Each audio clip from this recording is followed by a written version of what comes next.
Hello, today I'm going to take you through how to set up headless clients. I'll take you through a very basic way of using it on your mission. I'll also show you how to set it up server side and also finally client side. So we'll go and get started straight away. If you're making a mission, there's very simple steps you can do. All you need to do is add headless client modules to your mission and name with a variable name as such. You can name them whatever you want, but HC tends to work quite well. And also ensure they're set to playable. If you don't know what headless clients are, they just undo systems, logic, and headless client just there, and just add those to the mission. As many headless clients as you have connecting is how many you can have. So generally, most people only have one or two, but I've put a few in there. Another thing you need to do is you need to make sure your mission uses it. Now, I'm going to confess that we cheat on this one. We don't use the functions anymore. Feel free to have a Google of that one and find out the different types of functions and things. But we use AceX, and it has a nice little headless client loading script here, which just does it all for you. You don't have to do anything. It just adds stuff to the headless client automatically, which is quite smart. So we use that there. That is mission side. All you need to do, make sure that it's set up that way. As I say, if you want to use functions and things, I'm not taking you through that today. So have a look around. Ignore that. Next thing you want to do is you want to set this up client side. So that's the mission done. The mission's got headless clients. It's got a script telling it to use it. So next thing we want to do is set it up client side. So I want to set up a headless client on my computer here. So to do that, you need to download Arma 3 server here. Now that's located under library tools, and it's just there. You want to download that. Alternatively, you can actually use Arma 3 itself, not the server side, the actual game, to run headless client, but I wouldn't recommend it because you need to buy Arma 3 and you also can't play it at the same time. So use the server, nice and easy. It's like 4 gig, I think, and it's all done for you. Once you've done that, you need to set up your batch file. Now the batch file is what actually runs the server itself, as in runs it as a client. It sets the parameters. So to create a batch file, I'll very quickly go through this. Right click, new text document here, name it whatever you want. So I'll just call it test, and you can change this to .bat. And it will ask you if you want to change it. You say yes, and that's now a batch file. Alternatively, you can open it. If you haven't got extensions available, you can just go File, Save As, there. And under this, you want to change it to all types, and just save it as test.bat, and it will do the same thing as before. I've already made one of these, so I'll just get rid of this. The one that you want is headlessClient.bat. Save me writing all out again. I'll just edit this so you can have a look.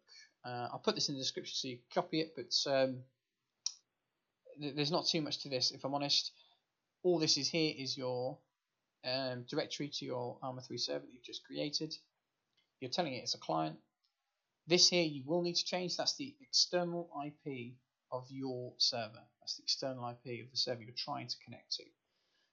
So you want to chuck that in there. Port number, again, that's of the server. So if you're by default it's 2302, but we've got a few servers, so we've got different ports. Password, if you use a password, then you put it in there. Make sure that convention is exactly like that. Case dependent, no spaces between the equals. If you try anything else, it'll tell you incorrect password. If you don't use password, just delete it. Profiles, I kind of recommend you do something similar to what we've done here, and we've got a folder called profiles inside the Arma 3 server, so it saves the headless client profile inside the actual folder for it, so it keeps it nice and simple for you. Next thing is mods. If you're using mods, then you just do -mod equals and then put the mods in here.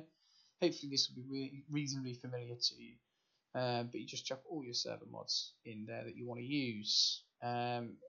You can set this up however you want. We've got all our mods in one location, so it keeps it nice and easy. But anywhere you want, just make sure the convention's correct. So you've got semicolons between each mod, and no semicolon at the end, and no spaces from -mod equals to the end. So like that. As I say, I'll copy and paste it so you can have a look and see it.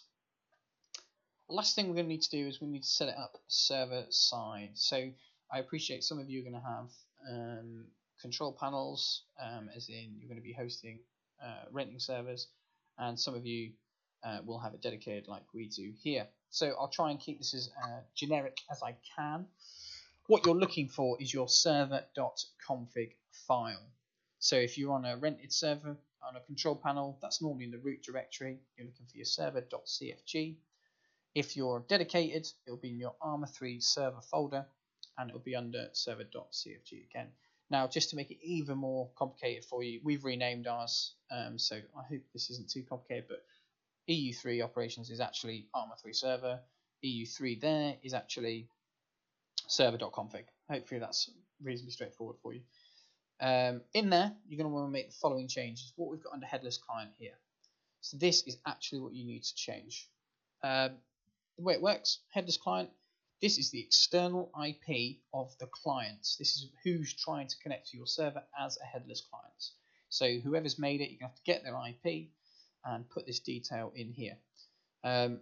If it's on your own network, you can add it to local clients here, and basically that means it's got unlimited bandwidth and does something magical to the latency, I think. But it's up to you whether you do that or not. Finally, you want to make sure you have this. This is probably the most important step for headless client, because if you miss this, you will get Steam authentication fail. So make sure you have ButterFly license equals 1, like so. Once you've done that, that is all the server-side setups done. It's actually very simple. So we'll just test this actually works. So I'll close these down, and I'll boot up our Arma 3 EU3 server. So I'll chuck this one up here. I'll close that because we're not doing all of it. And that's the server booting, so we'll let that boot for now. Just once it's finished reading the mission, we can then start booting our headless client. So I'll show you that. So this is server here, this is client. So I'll boot up my headless client now. This can take a few seconds, but I'll show you what you should expect once it's finished.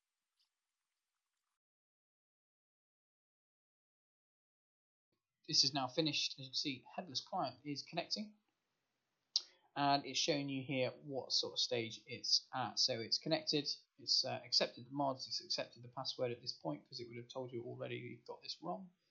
And it's loading the profiles. So when I said the dash profiles in the your bat file, that's where it is there. And your confirmation that you've actually connected to the server successfully is when you start getting either the welcome messages here. So if you haven't got welcome messages, you won't obviously see this, or you can check the load. So I've put a heavy load mission on, just to give you an indication of what this should look like. And as you can see here, this is the actual one we're using. As it boots up, you can see it will spike a little bit in CPU, but then it will settle itself back down. And this will be the server here, as in the headless client. Obviously, it's Arma 3 server. So that's pretty much all you need to do. That's once you get to this point, you're all done. You can minimize this in the background. You can have multiple headless client running if you want. I wouldn't recommend it on one system, but if you're doing server-sided stuff, you can have a headless client on various different machines around the world. Latency might be an issue, but it is possible. We do it. And basically, you share the resources and save yourself some frames. If you're having any issues with this, let us know in the comments below, and we'll try and help you.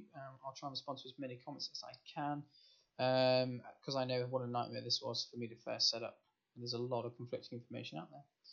But apart from that, good luck with it, and I'll see you around.